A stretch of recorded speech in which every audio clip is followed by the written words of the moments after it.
All right, welcome everybody. Tim Watrous, President of Digital Advisors, back with another K-12 Politics and Tech. As always, here with Kevin Gordon, President of Capital Advisors. Kevin, welcome. Hey there, good to be back. And we got Jack O'Connell with us again this week. Hey, Jack, glad to have you here. Thank you, Tim. Thank you, Kevin. Yeah, well, let's get going. As always, lots of news this week, and there's some information about testing that's come out of the Capitol. Kevin, could you share that with us, please? Yeah, just that we can actually expect more information is that there's been a lot of dialogue all up and down the state that, one of the greatest impediments to reopening is the reticence by our friends in the teachers union in particular, but I think classified employees feel the same about the kind of loose nature of the testing sort of requirement or non-requirement. Remember, the basically what the administration was saying is that they wanted all school employees tested once every 2 months. And they kind of set out a pattern for what that would look like. But there were huge exceptions in that and had to do with the distance, had to do with the time it took to get there, had to do with your ability to actually schedule something because other urgent, employees, emergency workers and others had a higher priority, frankly, at those testing centers than our school employees. So it became kind of a if you can.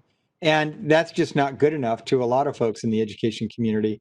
So it looks like the state's going to step up in a very major way to provide a very significant amount of testing for schools. We should get an announcement of that, maybe as early as tomorrow. But we're going to be hearing about it statewide. So just some good news on equipping us. I believe it's all paid for to have a lot more capacity relative to testing our people. So that's what's going on in testing. Well, thanks, Kevin. And I guess that's a little bit scary to hear based on all the challenges that we've seen with getting connected to people. Obviously, those internet connections are going to be critical if we're not fully back on site to run testing effectively. So we'll keep our eye on that. And speaking of kind of challenges with distance learning, in case you thought you were having a bad week, we mentioned it last week about Miami-Dade's challenges in opening. But things have gotten a little bit worse there. We heard they're actually canceling their multi-million-dollar contract with a large education provider. And now we mentioned that there was a 17-year-old student that was arrested for hacking the network and basically bringing it down on the first day. Now they've received a bunch more of hack attacks for people that are maybe defending the one student that was incarcerated or at least arrested by the FBI. So I want to just say, if things are not going well, there's probably a delicate way to handle some of the challenges that you're facing. So Tim, and coming out, yeah, please. I understand that part of it was it got stoked a little bit by, and got to understand the superintendent was probably upset, but probably didn't think through it a little bit in terms of just coming out real aggressively publicly against the hacker. So the hacker community thought, oh, you don't like our guy, and then like bombarded the district even worse than they'd already been hit. So I think you have to be careful what your reaction is to that, because you just invite, the bad guys to come in droves to sort of get their retribution. And Kevin, I would say, not only on how you approach that one angle, but then also coming out publicly against companies that are struggling. The largest companies in the world, the Zooms and other education publishers. In this case, it was K-12 who's having struggles. They're struggling with distance learning as school districts are, and giving each other grace is kind of a good thing right now, especially because at some point you're going to need it. And in his case, sort of come out swinging, and then there's a bit of a backlash that you have to deal with. So I laughed at your idea that they should have hired the hacker. That's he's the smartest guy in the room, if you ask me.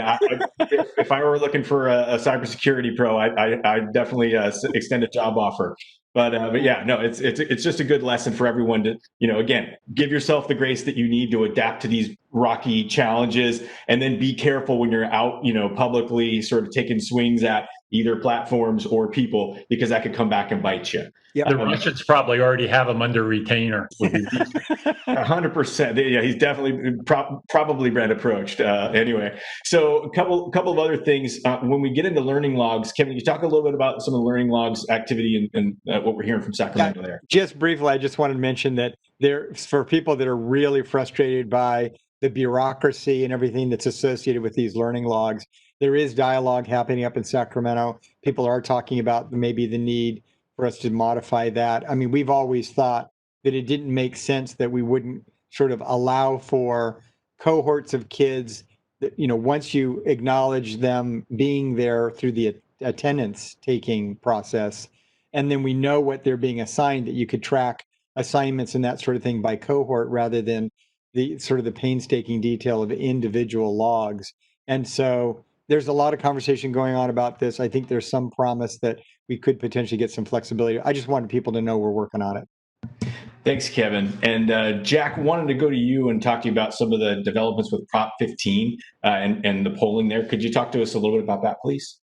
Thanks, Tim. And we have access, Kevin and I in particular. In fact, many of our partners at Capital Advisors have access to extensive polling throughout the state.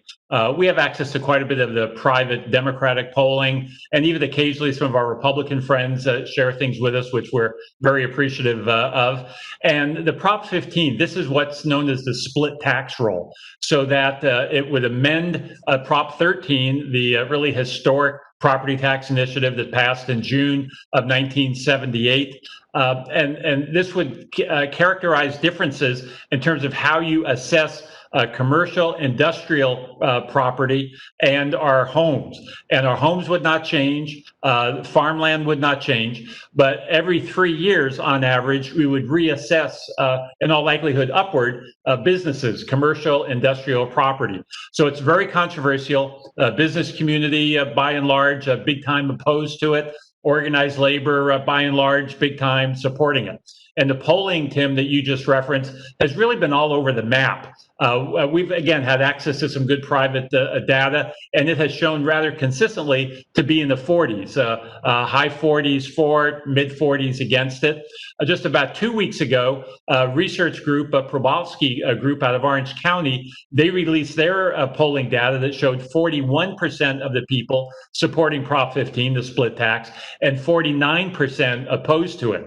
Now, just a few days ago, Governor Newsom, who had not taken the position, came out and said that he's going to support it, and he wants to help generate this additional revenue. It's estimated that the additional revenue generated from this would be between about $8.5 to $12 billion. And you have educational leadership in the state viewed in today. 40% of that money would go towards public education. The PPIC poll just came out 24 hours ago, and the breakdown for that is probably the most support I've seen of some of the polling data we've seen, and it had 51% supporting, 40% opposed. So that would be more encouraging. I was spearheaded and took the leadership role on getting the 55% vote measure several years ago. And I was told then by all of the pundits, you better start at 60% if you're going to get over 50. And we ended up with 53%. We ended up starting a little over 60. But I'll just kind of in conclusion break down to you looking at some of the demographics of the PPIC poll to show you where people are. Again, 51% support, 40% opposed. Democrats, 72% supporting, 17% Republicans supporting, 46% of people declined to state or independents supporting. You have homeowners, 47% supporting, renters, 56% supporting. You'll have younger people more likely to support than older people. And then, of course, it's kind of the normal traditional progressive breakdown to the state. Bay Area supporting, LA supporting, Inland Empire, right, a little over 50%. And then the Central Valley, Orange County, San Diego, below 50%. So it's very close. It's one clearly to watch. Probably the most money that's going to be spent. I'm already seeing TV ads involved, and this is one that's going to be very close at the end of the day. I would suspect, Jack, that the fact that it's just not very strongly supported right now is a major problem for the proponents, given the fact that the opponents are going to spend so much money and they've just started. And you and I know sort of that terminology about a full saturation buy, meaning that every person that's watching TV will see at least one ad in the course of an hour. They are doing that. They're doing those full saturation buys all over the state.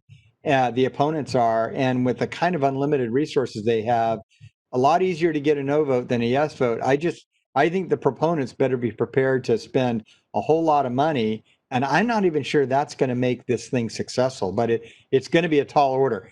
The good news of the measure, if it passes, is that I think it's going to be the 22-23 fiscal year is when we would see the first infusion of money. But, you know, we could end up seeing something on the order of, you know, $2.5 billion that first year. And then it would be going up after that to a high of potentially as much as $4 billion a year in the future as it gets fully implemented.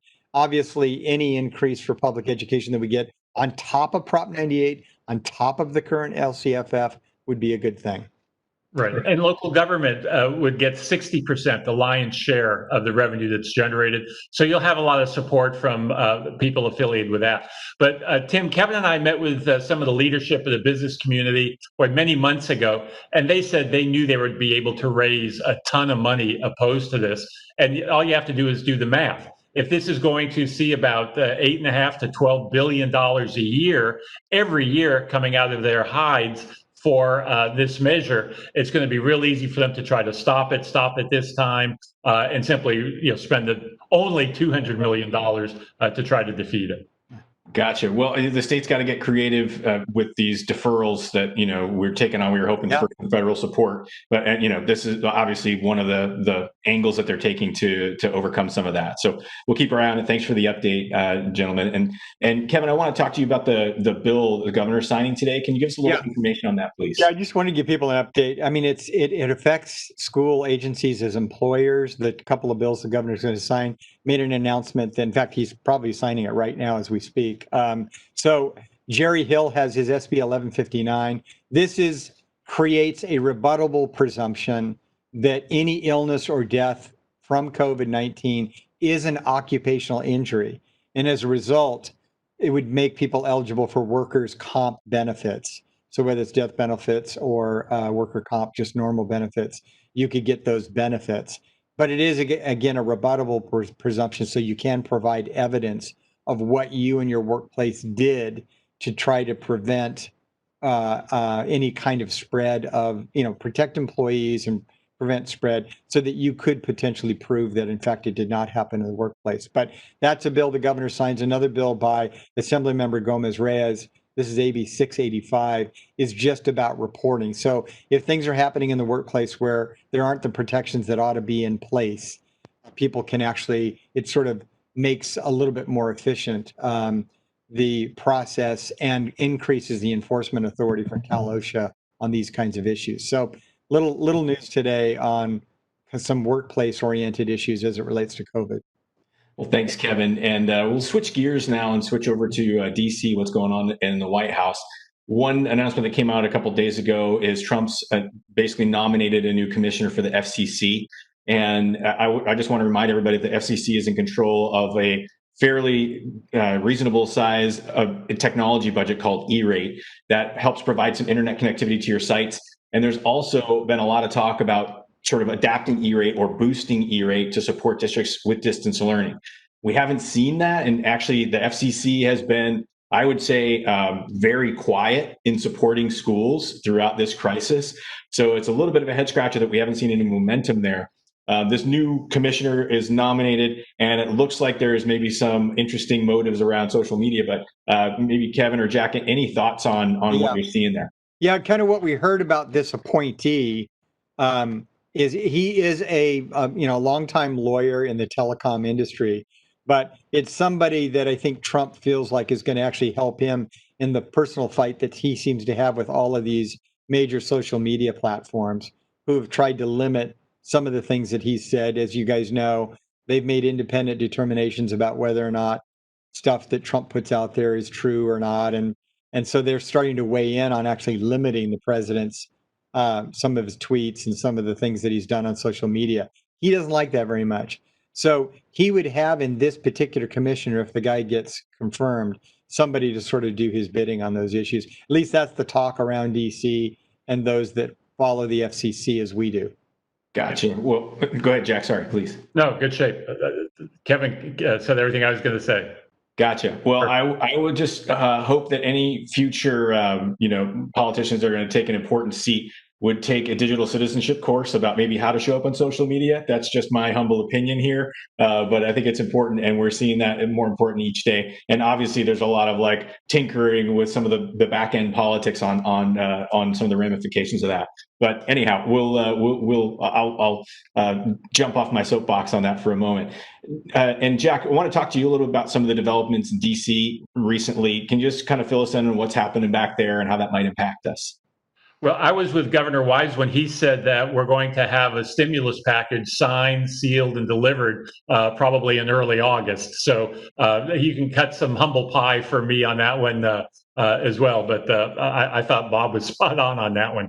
But there was just recent developments this week. There's a small group, probably a very small group, called the Problem Solving Caucus. And it's bipartisan, and they try to find common ground, try to compromise, see where people can agree rather than disagree, and then move the ball down the field. And they put forth a proposal. It's about $1.5 trillion, as I recall, trying to get the next stimulus package off the floor of the Senate. However, it's already been proclaimed to be not enough, insufficient by Speaker Pelosi.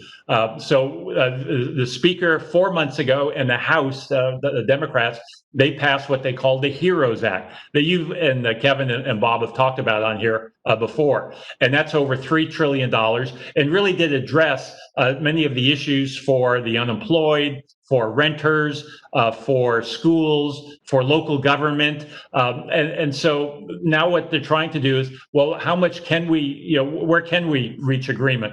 But folks are talking. I think that's healthy. But at this point, there's no resolution to another stimulus package as of today. Check your watch.